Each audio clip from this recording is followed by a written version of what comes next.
Nancy. In the next few clips, you're going to see some of the work that I've done in the personal development industry.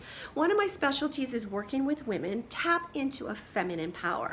One of the books that really stood out for me was Untethered Soul by Michael A. Singer, and they talk about samskara, that life is breathing through us and we just have to get out of our own way. Because to transcend that ego and actually call in something different, that ego that's protected you your whole life, it's being pushed aside. It's death to the ego, right? Yeah. Yes. And I'll address those. So, Barry. Yes, Nancy. Shall we go into, our topic last week about recognizing when it's time to break up? How would you advise men to really recognize it and to, how to handle it properly? How to handle it? This is a sticky one because I wasn't good at this, just to speak for my own. It all is the embodiment of that which we want to become. So if we want to be abundant, we got to feel we're abundant. We got to be able to look at our bank account that might only have $36 in it, have no idea where that money's going to come from, but you already feel that abundance, because when you feel it already, oh shoot, I've got to fight because they're trying to take me to the second location. And it's literally saving their lives never, because what they're going to do is they're going to isolate you, and they're going to have, nobody's going to be around, and they're going to be able to do whatever they want to do to you in that situation. So it's better at that point to fight, never let them take you anywhere. And that's what the investigator said. Now, I realize unlocking feminine power can sound quite vague, so I've broken it down into 3 easy steps. The first one is to slow down. You slow down, you take a breath, drop into your body, become present. Number 2 is having compassion and honoring your truth. Because once you're pouring all this unconditional love and compassion towards yourself, you're able to bypass the self-sabotage and getting a more accurate picture of yourself, your work, your life, and your relationships.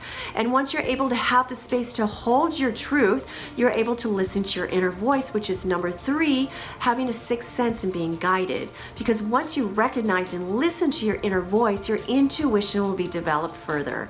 It's not always the other person's fault. And sometimes, the relationship just isn't in alignment. Maybe it is in the very beginning. Like maybe there's something that brought you together, but you evolved past that.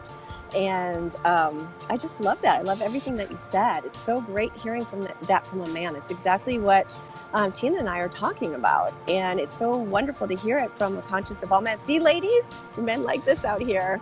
That's blows her out of the park. Yeah, especially a deep, low, live TV. Hi, not looking for me. So, live video.